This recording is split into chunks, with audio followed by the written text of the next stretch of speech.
Richard Skipper celebrates. Every show is a celebration. Each show, Richard delivers the artists you love, showcasing what makes them unique. Never gossipy. The antidote to a sometimes hectic world. Now, here's your host, Richard Skipper. Happy Wednesday, everyone, and welcome to the latest edition of Richard Skipper Celebrates.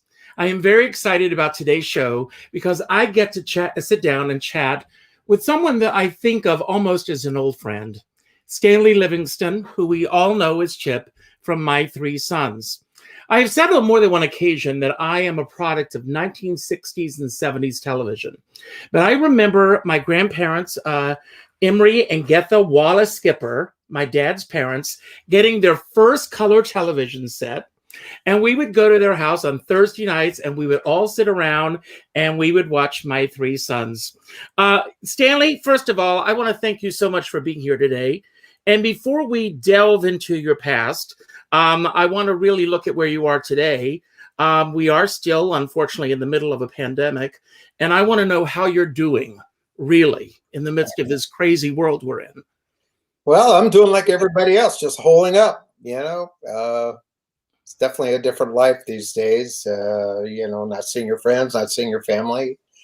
And I think like all of us, can't wait till it's over. I got my first COVID shot. Good for you. The next one in a week. So I guess that'll afford me some protection. And what did your calendar look like? Today marks 349 days. It's hard to believe since our theaters, I'm in New York, since our theater shut down here. And of course, it's had a trickle-down effect across the country. What did your calendar look like prior to everything shutting down? It looks like just like the day I bought it at Staples. There's nothing on it. I might have unwrapped it. Have you been able to adapt to this? Life.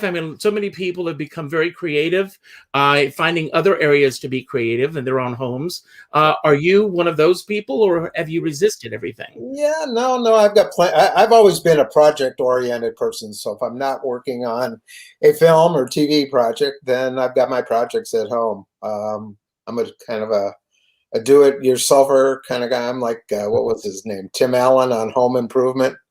That's me. So our house is always under various stages of hammering, sawing, nailing, putting pipes in, electrical work. I kind of like doing that. Well, Stanley, I want to begin by you have been in our consciousness, well, my whole life. But as I was doing my research, something that really intrigued me was when you were 4 years old, you were part of a group called the Water Babies. Correct. Yeah. My parents moved to Hollywood. I guess they were drawn by the allure of Hollywood in 1948. I came along in 1950. Mm-hmm. My mother wanted me to learn how to swim at a young age. I think there was a drowning in the family a couple of years earlier, and for whatever reason, they wanted me to know how to swim. So they sent me to a swim school in Hollywood. A lady named Jen Lovin owned and operated it, and it was pretty successful, gathered by the number of kids and teens who were at that pool every day. It kind of became a hub for celebrities to send their kids there to learn how to swim. And the lady that owned it was very entrepreneurial. She got magazines to come out and cover all these little kids diving off of high boards. And she had a hole cut in the side of the pool underwater. And it was probably about a 4-foot circle with glass in it. So you could shoot underwater pictures. So it looked amazing. So you see all these kids, and she'd put cars and swings and tricycles and all kinds of weird stuff underwater, and we'd ride on it. And because of that, the pool got quite a reputation. And there was a show back in that era called You Asked For It. And I'm sure she was the one who asked for it. Of course. So the crew came down and did a whole segment on water babies. So, it was everything from infants who were just maybe a couple weeks old to, children in their teens who would learn how to swim at the school. She had a high dive. regular diving board, and we do triples and somersaults, dive off the high board, doing all kinds of crazy things. So yeah, she got some producers and agents and directors sending their kids there, and there was an agent who saw me, and she liked the way I looked. I was extroverted and had this extra addition of a swimming skill there. So she decided, she talked to my mom, and after a little coercing, she finally got my mom to agree that she could represent me, and she started sending me out on interviews. And my early work was I went out and I was just a neighborhood kid on some shows back in the probably mid 1950s. Some of the work even uncredited. But eventually I did an episode of Ozzie and Harriet, which again, I was just hired as an extra. But in the middle of shooting, Ozzie Nelson came up to me and he said, "Hey, listen, could you say this line when you get right here?" And the backstory was Ozzie was selling Christmas trees in his backyard to make some extra money at Christmas time. And anyways, got a prospective client there, and he's talking to the guy to buy a Christmas tree. And all of a sudden about 10 little kids come out with backpacks and their sleeping bags.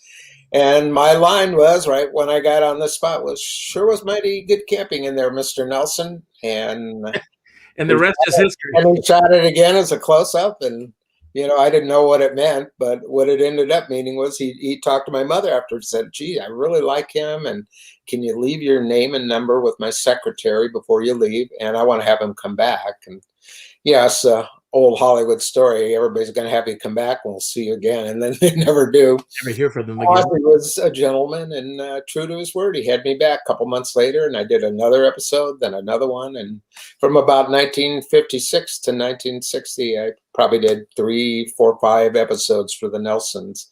And I started working, getting other TV shows, started getting movies. I was in a film with an actress named Dorothy Provine. We have an early version of Bonnie and Clyde. It was called The Bonnie Parker Story. I think Roger Corman made it, if I'm not mistaken. Sounds like one of his films. Yeah. And, she was just starting off her career, as a lot of people were. And he did another movie, and it was a double bill in the movie theater and the drive-in. It was The Bonnie Parker Story with Machine Gun Kelly, which was Charles Bronson.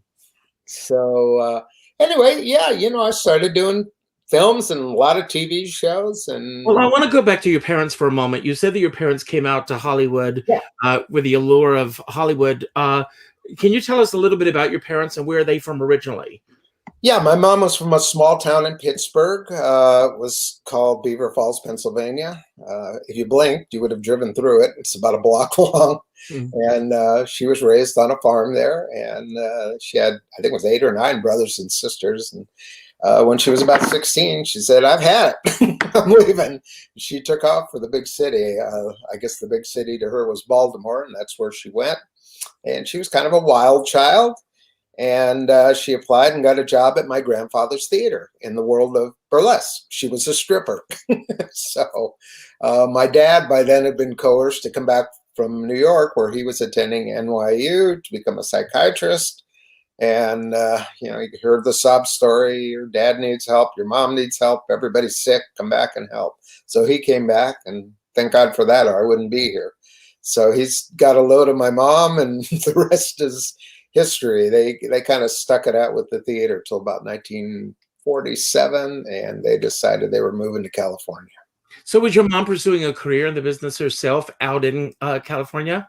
Or did it come as a fluke that obviously after Water Babies that everything started falling into your lap? Yeah, I think, there was still a little streak of show business in her. And my mom, she wasn't proud of what she did afterwards. It was, during the war years, people needed money. That was a good way to make good money then. And she sent most of her money back to her mother in Beaver Falls, Pennsylvania. But she just did not want to move back to a small city and didn't, it wasn't her. If you knew my mom, you'd know why. But anyway, she sort of retired from show business and goes, "I want to get the heck out of Baltimore. I don't want anybody to know me." She had a name. Her name was Marilyn Primrose. And that's the stripper name she went by. That's a great name. Same thing with my aunt. She wanted to get out of there. She married my dad's younger brother, and all of them came to California in 1948. So I think she liked to have been in showbiz, and here this opportunity came along, and she sort of, was vested in it, at least for me. So, she wasn't saying no, and we tried it. And, there's plenty of kids who tried it. It just doesn't work out. Either you don't have the right look, or you don't have the right personality, or, whatever. And fortunately for me, it worked out real well. So. Now, you, of course, went into My Three Sons with Fred MacMurray, who was a major star at that time. I'm sure that your mom and dad knew of the excitement of this project. Did you have any Well, no, they didn't. They didn't? No, because when My Three Sons came about, it was top secret. Nobody knew, because it was really the first time a movie star of that caliber was going to do a TV series.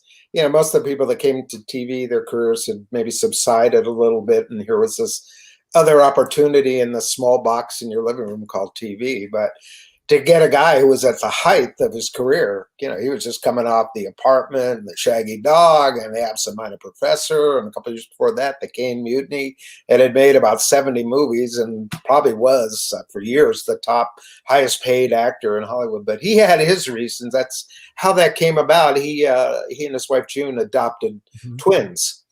And I guess he did a few movies, then realized, hey, I'm not seeing my kids grow up. I'm going away for 6 months, 8 months at a pop. And he was looking for something where he could go to work and continue in the industry, and come home at night at 6 o'clock and spend time with his kids and have the weekend off, and literally have most of the summer off. Because of the way we shot, they kind of arranged the schedule around what he wanted to do. So yeah, when I went out for My Three Sons, which there's a little bit of a backstory to that too. I'd done these Ozzie and Harriets, and I'd probably done about 5 or 6 movies by then. While I was doing Ozzie and Harriet, when I didn't have time, a lot of times there's downtime, you don't have anything to do. And I was a kid, and I was rambunctious, and I couldn't just sit there. I go wandering around the studio and walk onto other people's sound stages and go, hi, how you doing? What are you shooting here? And anyway, I did that to the sound stage next door. And anyway, it turned out there was a horse on that show, and I was into animals. So I went back there with the trainer, and he said, oh, would you like to brush the horse? I'll show you how to do it, and give him some carrots. Well, I didn't watch that show, so I didn't realize that was Mr. Ed until somebody pointed it out to my mom. So you didn't have a conversation or anything with this horse? No, he really didn't say much. I don't know. He did like peanut butter, though, so I guess that was his favorite thing. But I went on another soundstage where they had a dog. It was a basset hound, and found out his name was Cleo, and he was part of a show called, not Hennessy, The People's Choice, which starred Jackie Cooper, who was also the director of the show and producer. And anyway, I was playing with that dog and got to know the trainer, a gentleman named Frank Inn. And, anytime I had time off, I'd go over there. And finally, this guy came up to me, and he said, who are you? And I said, well, my name's Stanley Livingston. Stuck my hand out and introduced myself as my mom told me to do. And so I think I sort of captivated him, because we had a conversation. He said, well, where are you? Are you working here? And I'm like, yeah, I'm working on stage 5. I'm on Ozzie and Harriet. So he goes, well, I'd like to meet your mom. And I'm like, am I in trouble? He said, no, don't worry about it. So I took him over to meet my mom, and I had no idea who this guy was. So I introduced him to my mom, and I could see she was kind of flummoxed that she was meeting this guy. And so afterwards, she told me, you know who that guy is? And I'm like, no. She goes, that's Jackie Cooper. He was like one of the biggest child stars ever. He was in Skippy. He was like in The Champ, a million movies when he was your age. And I was like, wow. He goes, well, he wants to do a series with you. And I'm like, oh, okay. I go, well, let's get out of here. So anyway, about I guess it was 2 months later, he took one of the movies that he was in, which was a feature film called Skippy, which was the highest grossing film, I think, of 1938. He starred in it. He was nominated for an Academy Award as a child actor, and he decided to remake it, but for TV, and with me in the part of Skippy. So we shot that, and then that pretty much became the end of it. He, I guess he wanted too much money to sell it. And then he got another series, which he was directing and producing. I think he kind of lost interest. But unfortunately, I was under contract to him for like 3 years because of this thing, in case it might go. And I remember when My 3 Sons came along, I went on the interview, and somehow my parents went back to him and borrowed the reel. You know, in those days, there was no such things as digital files, DVDs, VHS, none. They had to borrow the actual 16 millimeter print, take it to a theater, and they screened it for the producer and the production manager for My 3 Sons. And the next thing I knew, I was like the first person hired on that show, except for Fred MacMurray. But we asked, and they just said, well, we can't tell you who the star is, you know, till we go.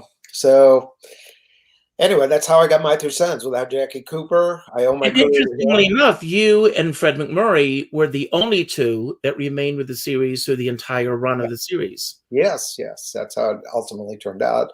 Anyway, a couple months later, we found out they had hired William Frawley off of I Love Lucy, which made me ecstatic because I used to play hooky to watch I Love Lucy.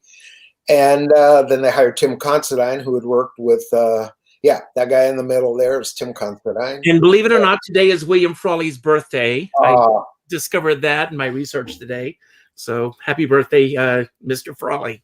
Yeah, he was a great guy. He was the grandfather I never knew in real life. But Tim Considine came to the show as Mike, who was the older brother. And he and Fred had worked together in The Shaggy Dog. And I think they had done something else together at Disney. And the last person to be cast was the part of Robbie. And so they hired an actor named Bobby Diamond. And I don't know what happened. We shot a day with him. And then the next thing I knew, he wasn't there anymore. And for some reason, they let him go and put out a call for another actor. And about, I don't know, a week later, there was a new Robbie. We came in, we started shooting with him. And then we stopped again. And my memory serves me right. They didn't want him because they thought he couldn't do comedy well. So they let him go. And I remember my mom calling a friend of hers who was an agent who had a son that was, he was a Mouseketeer for a while, Don Grady. They get Don down here right away. They're looking for another Robbie as yet. So he came down and nailed the part and became the official Robbie. The first episode, the pilot episode, we weren't the Douglases. I wasn't Chip Douglas. I was Chip McPherson. They changed the name to Douglas and we shot and we finally had a pilot. And the guy who couldn't do comedy that got fired, that was Ryan O'Neal. So had they kept him, he probably wouldn't have had a career. That's amazing. Wow. Yeah. He went on to do Peyton Place and became a huge movie star and could do comedy, by the way. So when the series began, you began at ABC, and then from what I read that Tim wanted to do some directing, and there was a little friction in that department. Yeah, that was kind of the bone of contention. It probably would have worked out that he could have directed. He did direct one episode, and I think that's where he got the bug and eventually thought he'd like to end up behind the camera. The problem for him was the way we shot. We didn't shoot one episode out. In other words, we wouldn't get a script and go, okay, we're going to shoot this beginning to end, and now we move into the next episode. And, you could have had another director, or you could have had Tim back again to direct that one and that one. And he kind of made a demand to direct maybe, I don't know whether it was 5 or 10 episodes, but the way we worked was we shot in multiple scripts per day. We could shoot there was days when we shot 10 different shows, a bedroom scene here, a kitchen scene here from this particular episode. And then we'd move downstairs in the living room, shoot 2 episodes there from 2 different shows. So it was really impossible for the continuity to do that. You really had to have one director for the entire series that knew what was going on. Now, excuse me, but was that the norm in terms of the way? No, not the norm. That was what they came up with to figure out a way how to shoot around Fred MacMurray. The idea was he would come in, he would work from 8 to 5 every single day, and he was in every single scene. So they would start shooting shows, but you had to start shooting more than one episode to do that. And then during the summer months, he would go away for 3 months. And then at the end, he would come back for another 3-4 months. And whatever scenes hadn't been shot, he would finish, or there were scenes that we would shoot with him. And if he walked out the door, they'd say, cut. A photographer would step in, take a Polaroid, and we'd just sort of freeze. That's where we were. And sometimes a month later, we come back there and finish off the scene. Or we would shoot a scene where Fred was going to come through the door at a certain point, and they would say, cut, shoot Polaroid, and we'd pick up that scene when Fred came back at the end of summer. So that was that confusing to you at all? At that, I mean, no, because even in movies and stuff like that, they're not completely shot in order. Exactly, I know that. Basically, because of location concerns, actors' availabilities. There's all kinds of reasons why they do that. Or you got a star who's making $5,000 a day, and you can shoot him out in a day. Back then, you wanted to do that. So we had to learn. But if you were going to go on and have a career behind the scenes, that was an excellent way to shoot, to show you really what you could do. And it's not required that you shoot everything in sequential order, but you can shoot it backwards and then put it back together in the editing room, which unfortunately did happen to me once on a music video. We had some Chippendale dancers in it, and they were supposed to be there so we could shoot it in order. And we got a call from the manager, and they were delayed 2 hours. I said, we can't delay 2 hours because we won't have enough time. We have to be out here by midnight. And so I said, the heck with it. I'm going to shoot it backwards. We'll shoot from over here where we end up, how I blocked it out, and work our way backwards to the beginning so we wouldn't have to keep moving the equipment back and forth. I just literally did it backwards and then put it back together in the editing room. So movie magic.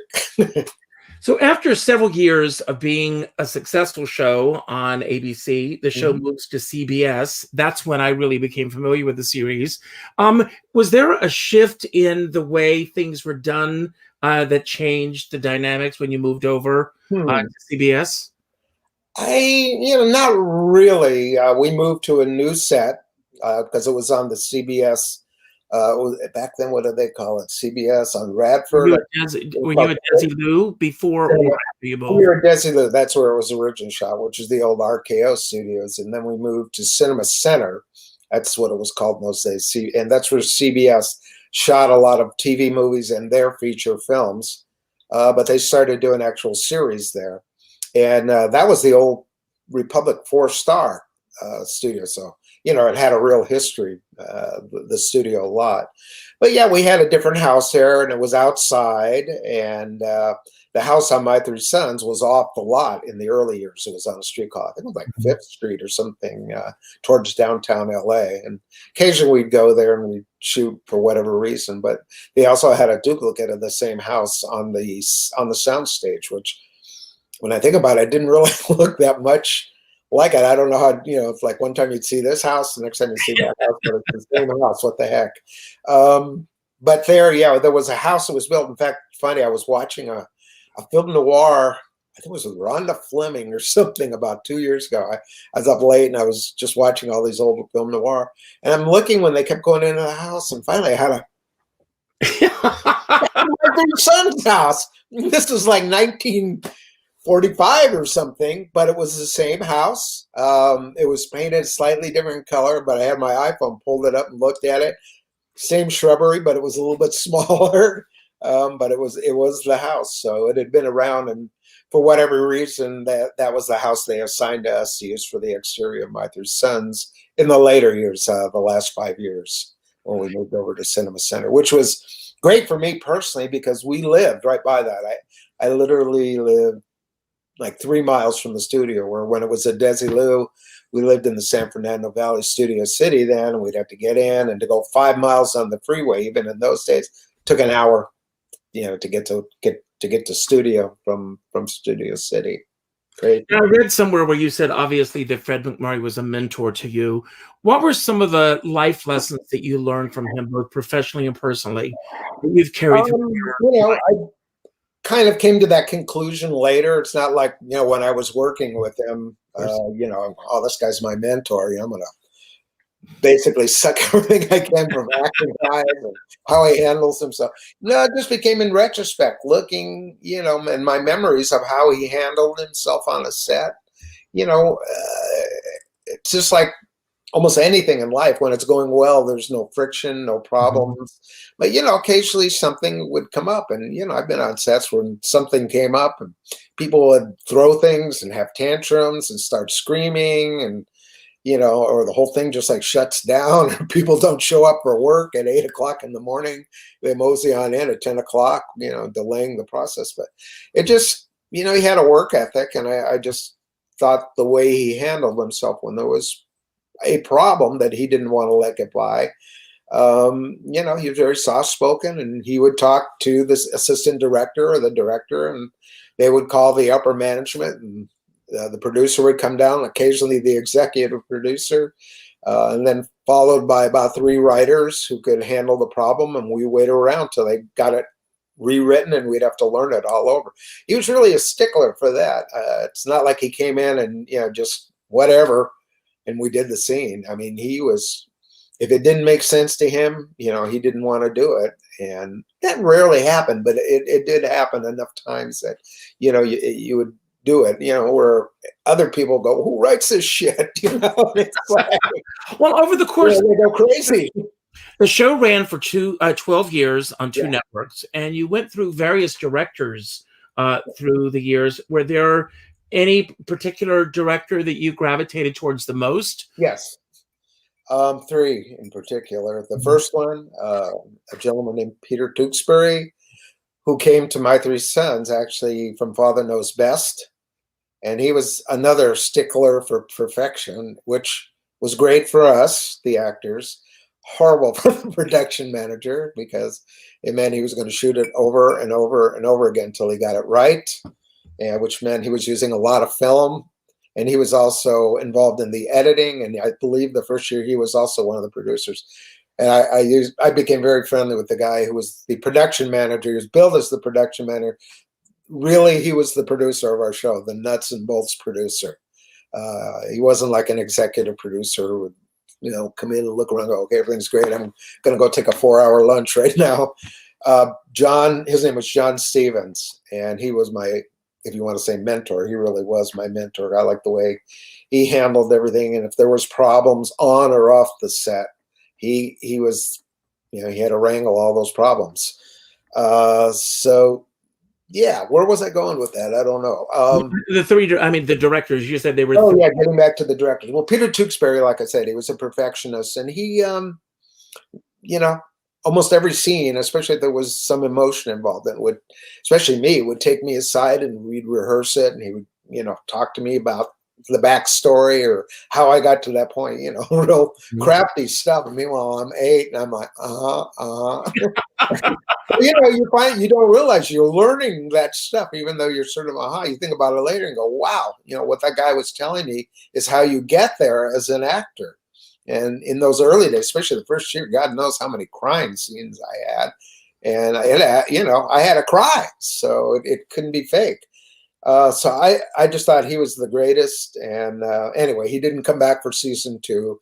And that's the reason I brought up John Stevens' name. He was telling me once, he said, I think we shot more film in the first year than we did in all the other 11 seasons that followed. That's how much film got blown off. Another guy who was great to work with, but a completely different kind of director, was Gene Reynolds. The name may be familiar. He's the guy that directed and was the producer of Lou Grant. Also MASH. He was one of the forces behind MASH and Lou Grant. And he also was a child actor. Came along, and yeah, we had a great time. We just bonded, and literally till he passed away last year, we were really close friends, and he was another mentor. And then the last guy was a real character, and in a way a mentor, but he knew everybody in Hollywood, and he did My Three Sons from the time we moved to CBS. I guess it was about 1967. And he left. He just didn't come back for the year. Why? Because he became the producer of the Johnny Carson show. Radio de Cordova. De Cordova. Yeah. That was just, he was like a role model, maybe not to be followed in certain ways, but he certainly had a unique personality, treated everybody the same. Didn't matter whether you were the president of the United States, the head of the studio, Fred McMurray, or the guy sweeping up in the corner there. He talked to everybody exactly the same. I've always heard that from other people about him. Yeah. And he just, people were like in awe of him. He just had a very unique personality in the way he handled and carried himself. Had directed a lot of movies, but also he was, you see, Burns and Allen. He was, I believe, the producer and director of that, and also the Jack Benny Show, which were his two best friends. At nighttime when they weren't shooting, they'd all be playing cards together at Fred's house. So, and also joined, who his little club was Ronald Reagan. So they were all these, weird clique of guys that knew each other from the beginning of time, and all played cards together. Yeah, but just Fred was amazing. I know my brother was totally impressed. He wanted to become Fred DeCordova #2, and he was doing a pretty good job of it for a while. When he'd tell like a producer to go F himself or something, you just Fred DeCordova that guy. Now, over the course of 12 years, the show went through many incarnations. People came, people went. There were new cast members. From your own perspective, what do you think were some of the best additions to the show, and what additions to the show do you feel took away from the show? That's a hard one, because the show, the whole concept of the show was that it was an all-male household, which in 1960 was kind of original. Divorce wasn't what it became in the late 60s and through the 70s. Everybody had one marriage and they moved on to the next marriage and the next one. So, it was a house where there was a mother. They didn't dwell on it, but, she passed away for some reason. In fact, I was watching an episode, never realized what she looked like, because I don't think I was in that scene, but there was a picture of her. And I'm going, oh, well, there's the mother. But there was no backstory on it. They just let the past be the past. And the whole series was created, around this widower, with the trials and tribulations of trying to raise 3 sons from age 10 to about 16, 17. And to help him, a grandfather, the maternal grandfather, was brought in, which was William Frawley. And, that was kind of original, for its day, and funny, because, we didn't know how to do anything. So pots and pans would burn up and wash would get destroyed. And, we were just doing the best they can. I think it really attracted a big female audience who all, wanted to help us get through our trials and tribulations. Not to mention, everybody every week was dating a different girl. Fred MacMurray would have his date, and it just kind of never worked out. So for whatever reason, and then Bill Frawley occasionally would have a date, and it'd be pretty funny. There were some scenes around that where he was self-conscious because he was bald, and he got this cream and put it all over his head and trying to grow hair. And then myself, I was 10 years old, and, at that age, you don't like girls. You want to punch them in the eye and stuff. And then Don Grady was kind of our teenage hunk. And then same thing with Tim. He was a little bit older, almost an adult. So he got another slice of that female audience. So there was somebody there for everybody. If you're Fred MacMurray's age or Bill Frawley's age, or on down to me, 10 years old, we all had women after us. So, so they went with that for about as long as they could, but then it was sort of like, well, aren't these guys growing coming up with women? So they decided, well, Tim left the show. How they got him off the show was he got married to Meredith McRae, who was his girlfriend on the show, Sally. And at the first episode, I believe, of the 5th or 6th season, he disappeared into the Twilight Zone with her, never to be heard from again. And then Don Grady meets Tina Cole, and relationship blossoms there. And finally, I think at the end of that year, they got married. And then the following year, to keep the story going, they had triplets. And then right after that, Fred, who, God knows how long since he got laid, but whatever, they found Billy Garland for him. And so he's like a 6-year-old guy now with like a, 40-year-old woman. And she had a daughter, Dodie. And they came on the show, and some people like that. Some people didn't. They didn't like Dodie for whatever reason. I thought she was really cute. But I did too. Everything I read about the show, it's like, God, when they got Dodie, it jumped the shark or whatever they said. And I felt bad, because she didn't cause it. She's just, a young girl, and, just were weird. Let's go at the end. I got married. I'm sorry? I said, finally, I got married. I married Polly. And I think had we lasted another 2 years, Barry would have got married. And then I think they were looking for somebody for Tramp. Well, that experience of growing up in the consciousness of America, essentially, Were you bothered when you went out and people recognized you, or did you enjoy the fame? What was that experience like for you? Well, I already had some of that before I even came to My Three Sons, because I always went back to public school, and it was just kind of weird because I was just a kid, and I knew people from nursery school and kindergarten, but then all of a sudden I started showing up on their TV sets, and they're like, "What's this all about? Why is this guy on TV and I'm not?" And I was the guy that went to that swim school. That's probably why. But yeah, it got a little bit weird where I would go to school, but especially after My Three Sons started, because now you're on a show that's got 60, 70 million people a week watching it, and it's on every week. So there was no way not to be noticed. And when I would go back to public school, I guess I was in the 5th or 6th grade by then, it would be like a crowd who would come around the first day. And, either wanting to be your friend or, wanting to pound you into submission because they were jealous. And all the girls are chasing you all over and trying to hold you down and kiss you. And I was like, I still wasn't quite ready for that. But, and then junior high was the same thing, but that was even rougher because by that point, guys are really jealous, especially if their girlfriend liked you. And, it just seemed like I was constantly in fights. Same thing when I went to another junior high. My parents moved to the Valley, and I went to Milliken Junior High. But it was that first day I used to dread because I knew what was going to happen. By your parents felt that it was noon, your parents thought it was important for you to go to public school. They thought it was important. Yeah, most kids really didn't do that.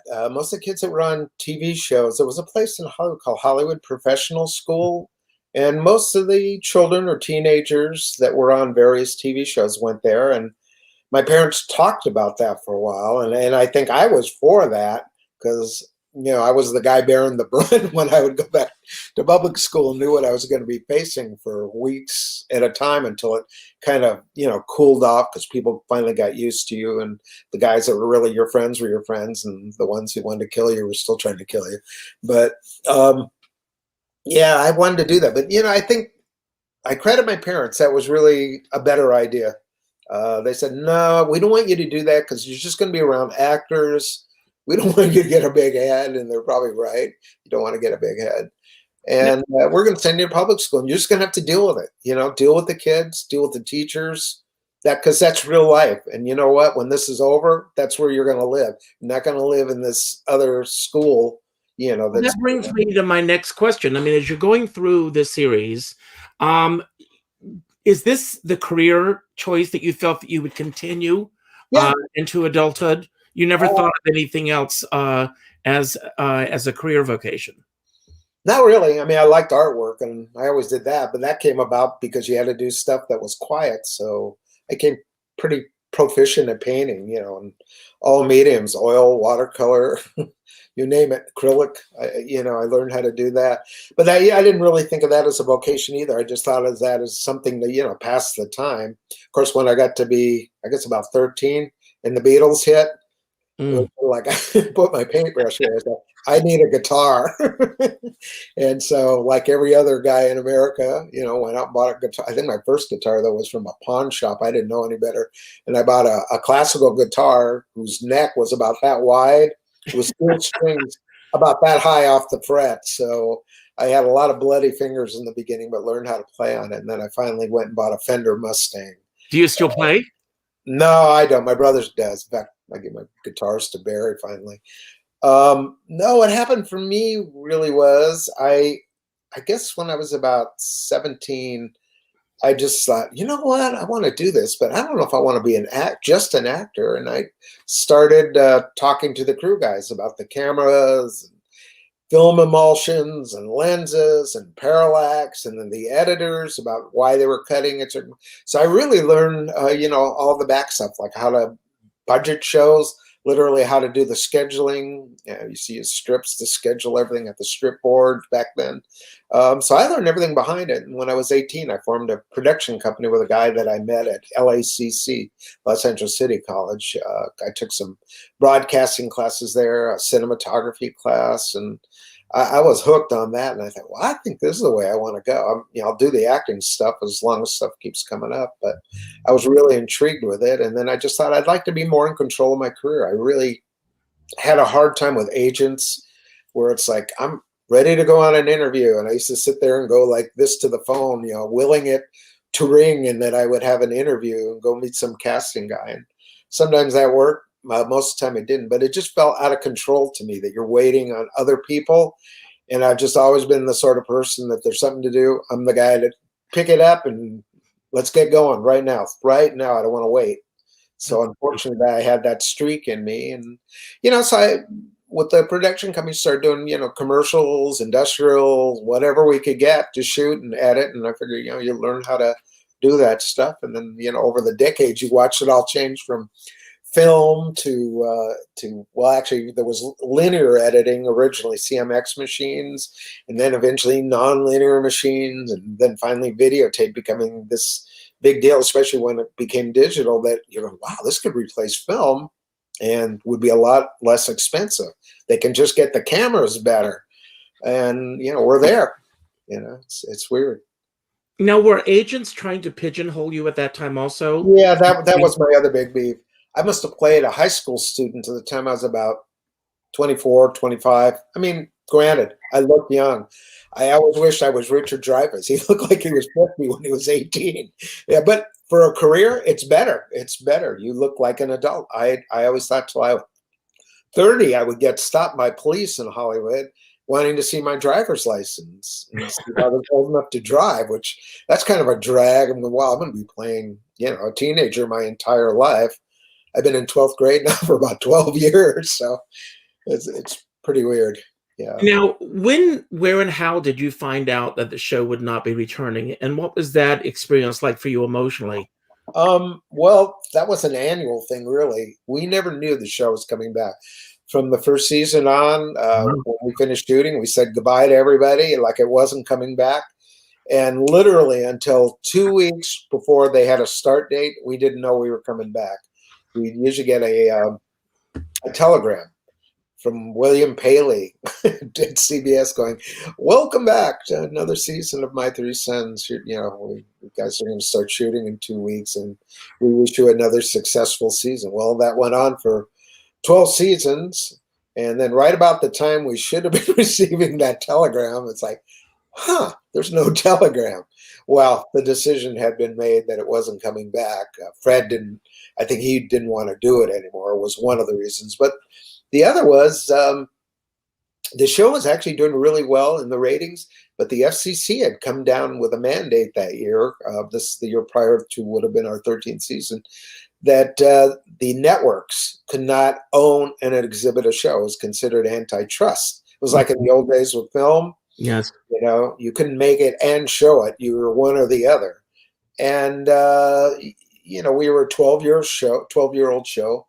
And the only thing you could possibly do with that would be sell it back to an outside producer who would then make the show again. And, it was a 12-year-old show. So you go, it's like a ball tire at that point. You don't want to buy that tire. You want one with some tread on it. And, well, I've got a couple of questions over here that I want to respond to, because a lot of people are watching and they're going to drive me crazy if they're going to come after me. But how did the dynamics change when your brother came onto the show? It was great, but Barry was kind of subtly slipped in there. I don't know how many people noticed this, but before he was a son, he was on there as a friend. And how that came about was we did the very last show I did of Ozzie and Harriet. Ozzie asked my brother to come on the show and be my little brother in that episode, and he had a big dish of ice cream, and I said goodbye to the Nelsons because I couldn't come back to their show once My Three Sons started, and they wished me well, and I left. But they kept Barry on the show, and he replaced me, became the proverbial neighborhood kid. So anytime they needed a kid, it was Barry. And then on My Three Sons, about the third year, they had a guy that was playing my friend, but they'd seen Barry in so much stuff, and by then he did The Errand Boy with Jerry Lewis and some big movies. They thought, why don't we get this kid? Plus, he keeps coming over to visit Stan. They knew Tim was leaving, and the show was called My Three Sons, so we needed a third son in a hurry. And Barry had proven himself, even on My Three Sons. He'd done about 4 or 5 episodes on there. In fact, one episode they specifically wrote for him where It was when the 007 movies were out, and he Mhm. was like spying. He was spying on us or whatever it was. It was really cute, and he had a hat and a trench coat and all that stuff. But yeah, so he came on. So for me, I growing up in the industry, and especially the first 3 years of my third son, you're around adults all day. It's me and 50 people that are 30, 40, 50, 100, whatever these old guys were. And, it was a great They seem environment to be in. But unless there was a child actor working on the show, and a lot did, like Jay North or Jerry, I think Jerry Mather, Tony Dow, I'd have no friends on the set. So when Barry became a permanent son, I finally had somebody in the classroom for the 3 hours we went to school per day. We shared a dressing room. We shared a ride to work. We shared a bedroom at home, so we were sort of used to each other. And Our mutual friend Christopher Reardon says hello. tell And him hi. yes, he said when he did My Three Sons, Yeah. he only got to work with Don Grady, who, by the way, was truly wonderful. However, Stan and his brother and I often got to do the Hollywood autograph show together. I have to say I have the utmost respect for the Livingston brothers, and he was looking forward to this interview. These autograph shows, do you enjoy doing them? Yeah. At first I was like, well, what are they? I thought they were with Western stars. This goes back to about 1990. And how I got involved was Paul Peterson called me. He said, do you want to do an autograph show? And I said, well, I didn't do that many Westerns. The only one I ever did was How the West Was Won. And he said, no, they're past that. They're into classic TV people now. And maybe you and your brother or you would like to do it. So I tried it. And, I thought it was kind of interesting, to have fans come up to you and be that accessible to them. And, they all ask the same questions. So you have to be pretty tolerant too. There's some certain people that get aggravated after a while. I can take just about anything. When you spent your whole life waiting to work on a sound, that's like the old joke that actors say, it's the acting we do for free. We get paid to wait. It's basically how it works out for your paycheck. True. So yeah, it's nice. And what I saw that I didn't realize was, when I started doing it, I guess I was about 40, maybe 50.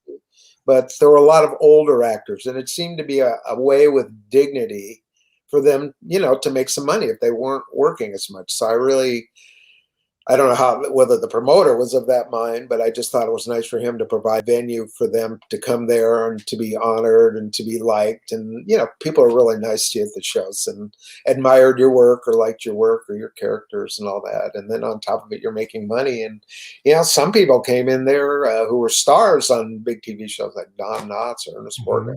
They walk away with $20,000, $30,000 in $20 bills for a weekend. Hey, who wouldn't want to do that? No, of course. I did okay, did better in the beginning, but by the end, I said, gee, I think I've signed an autograph for everybody on earth by now. So it just comes to a point of diminishing returns. But the other thing that I liked about it was I saw people that I hadn't seen in years. So it's kind of like going to your high school reunion. Mm-hmm. And you see people, they either worked on your show or you worked on their show or you were friends with on or off screen and just lost touch. So I really got a kick out of that. And someone's asking, will you be writing your memoirs? And also, while we're at that, what is your fondest memory of My Three Sons? Well, probably William Frawley. If I had to pick a character, I mean, my brother and I are obviously really close and we see each other all the time, but if somebody's not here anymore, Bill was just, I liked him when I saw him on the I Love Lucy show. I just liked his cranky character. And I remember Barry and I, we'd always go, let's fake it today. We'll pretend to be sick. And, so we'd be in bed till 9 o'clock when I Love Lucy. And then we'd kind of come out to the couch with our blanket and pretend to be sick while we were watching I Love Lucy. And then have a miraculous recover about 9:30. Then our parents would be mad. But he just was charming to me. And when I found out he was going to be on the show, I didn't know if he'd like me or not because, sometimes guys like that, they're like W.C. Fields. They hate kids. They hate animals. And for whatever reason, he warmed up to me. And a lot of my time. Was he good around kids? What's that? Did he like being around kids? I don't know. He didn't have any. And I never really saw him associate with, any other kids. But for whatever reason, he took a shine to me. And, he had me doing all kinds of corruptible things. We'd go to lunch and he'd order a drink and he'd order me one. And I'm like, and how old were you at the time? 11, 12 maybe. Good for him. But yeah, what happened was he was also, starting to drink again, was a little bit inebriated. We used to eat lunch at this place every day called NICKELODEON on Melrose Avenue. It's kind of gone now, got assimilated by the wall of Paramount. But we'd go in there and he would have a drink or two. And sometimes he wouldn't want to get up and leave after the hour was up for lunch. And people come in there and try and get him up. And Bill's like, go after yourself kind of thing. So, and it sort of became my job. Well, I got nudged by my guardian. She'd go like that, show me the watch, and then I could get Bill up. He would do whatever I would say. So I go, come on, Bill, we got to get back to work. And go, okay, kid, He would get immediately up and follow me back. So that was kind of the relationship. When I turned 13, though, that was my favorite story about Bill. I was into surfing by then, and I tell him all about it. And, he seemed to enjoy, my stories. And for my 13th birthday, I remember we went to lunch in NICKELODEON's, and when I came back, I went up to my dressing room, opened the door, and there was a 9-foot-long Dewey Weber surfboard in there. Wow. From Uncle Bill, which, if you think about that, it kind of brings a tear to my eye. No, that's because, he could have said, here's $20. That would be a lot easier to do. But it's sort of like, how did you get that surfboard? Because you don't drive, and where did it come from? But what it meant to me was he was listening to me and knew what I was interested in, and somehow either wrote it down or told somebody else and had them go get it. Because like I said, he didn't drive, but just the fact that he was into what I was into, really meant something, to me. And it just, such a great guy. I mean, well, there's the answer to the question. He liked kids. I mean, obviously. Yeah, he took a shine. And then when Barry came on the show, he really liked Barry too. We were, maybe by that point he wished he had kids or had. I mean, we really would have been like grandkids to him more than kids. But now, are there any books on My Three Sons? And if so, are there any books that you recommend? Well, there's not really one on My Three Sons. There was a guy who was working on a My Three Sons book, but it was really, God, I have a copy of it. And I don't know what to do about it. I tried to help this guy. He lived in Australia, though. And if I could get in contact with him, he wrote the most phenomenal book and study of My Three Sons. It's My Three Sons on the molecular level, let me tell you. His name was Jeff Brown, Geoff Brown. And, I was in contact with him. He came to the United States a couple times, and we went out to lunch and dinner and invited him to a party and introduced him to some of the people I knew in show business. But unfortunately, he passed away last year. So I'm sorry. The thing is just sitting there, and I wish I could get a publisher. I don't know whether his family would want that or not. I think it was his niece contacted me, wanted to know if I had any videotape of him or any kind of pictures they didn't have. But yeah, the guy was just the nicest guy, and boy. Now, I do like to do the book. Your first acting gig or job after My Three Sons was a movie called Private Parts.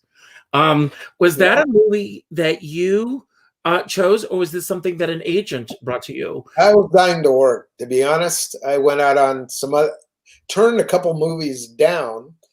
One of them was a movie called Teacher's Pet, and I got it. And it was sort of sordid too, in a way. It's about a high school student having an affair with his teacher. This wasn't the Doris Day Clark Gable film. No, I forgot the woman's name. She was kind of a sexy blonde at that time, and they got her. And anyway, I was going to be paired up. But then this other movie came about with a guy named Lou Jacoby that I just liked his acting, wanted to work with him. And I bowed out of that movie. I let it go. And in fact, I said, if I could get you somebody like me, would you let me out of the contract? And so they said, well, it depends who it is. So I said, well, I know the guy that was on Dennis the Menace. So if you're into me, you'd probably be into him. And he's a pretty good actor. And so anyway, the deal got made, and he ended up with that part. And I was supposed to do this movie called The Pig Man with Lou Jacoby. And plus it was going to be shot in Baltimore, which is where my parents, ultimately moved out here from. So I thought that was perfect. And then the financing fell through, and I lost both films. And then there was another movie. I forgot what happened. Oh, yeah, it was a movie about a kid who's retarded. And anyway, well, it got nixed almost right from the beginning. I went out for the audition, and just a couple of people went, but I got to the place, and I saw 2 doors with the same number, and I thought, well, which door is it? So I just picked a door and opened it, and I started to walk in. I see somebody laying on the floor, like kicking and rolling, and I like pulled the door shut, and I'm like, what the hell was that? So I went in the other door, and the lady there goes, oh, yeah, she said, you're standing. I'm like, yeah. She goes, here's the sides. So I started looking through here. Well, it's like a retarded kid who's not older than mentally than a 4-year-old or something. Mm-hmm. And my brain's going, that must have been the guy on the floor. Mm-hmm. So being the actor I am, I did the best I could with the material, went in. And so I'm talking to the producers, and, sometimes there's just a couple guys there. There's like about 10 people. And all I'm thinking in my head is, wait a minute, I'm going to have to act like a baby, because that was the name of the movie, mm-hmm. and roll around on the floor like, I'm 2 years old in a diaper. And I go, man, this is like so humiliating. But I went for it, did the audition. And in fact, I think I didn't even say goodbye to anybody. I just got up and walked out the door. I've had auditions too. Got in a car crash about a block away. Came home, flopped on the couch, and my wife was like, what's wrong? And I go, you wouldn't believe what I just did. I don't believe what I just did. And the worst part of it, there was a video camera in there. So somewhere else there's a video. Yeah, that video exists. So, but yeah, and then Private Parts came along. That was actually a film that Roger Corman's brother, Gene Corman, who's also a producer, produced the guy that did The Big Red One with Lee Marvin, Mark Hamill, bunch of guys that were popular out of that era. And so I met the director, Paul Bartel, and he was kind of a kooky guy, but I really liked him, like a wannabe Alfred Hitchcock kind of guy. And anyway, we hit it off, and next thing I knew, I got hired to be in Private. Well, when I did, it was called Vital Parts. And I don't know which one's worse. And I'm like, what does this title mean? And this title isn't too good. But anyway, unfortunately, they made this movie, and it was kind of a very Hitchcockian film. It had a murder in it, and kind of a whodunit. And it was stylishly shot. In fact, I think the guy was the DP. I forget his name, but he went on to become a director. And Judith Crist gave it a rave review. And I think MGM they had a problem with it. They printed the prints. They changed the title from Vital Parts to Private Parts. And I don't know what your age is, but around 1974, 75, there used to be porno in theaters. Not like where you'd walk in and get a VHS copy and take it home, mm-hmm. but actually movies showing movies of porno. And what the newspapers decided to do, because it was a big furor that the porno films were mixed in with real movies, and people were going to accidentally, I don't know if that was the truth or not, but they would end up seeing a porno film because they thought it was real. So what they did in the newspapers, they would put all the porno films that were playing in town on one page, and it was grayed out. It wasn't like the dark black ink. Mm-hmm. And when they saw the name Private Parts, they wouldn't print the title in black ink on the regular page. They thought it was porno, and it had ended up. And anyway, MGM, who was the distributor, pulled it, and it sat in a vault till Turner bought the library, and they went, wow, this film's really good. And they started showing it, and finally got a cult audience. And Paul, by then, had done some other films and had quite a following. And yeah, occasionally I see it even on cable TV. It'll Turner Classic Movies. Yeah, Turner Classics. Yeah, it's a good movie.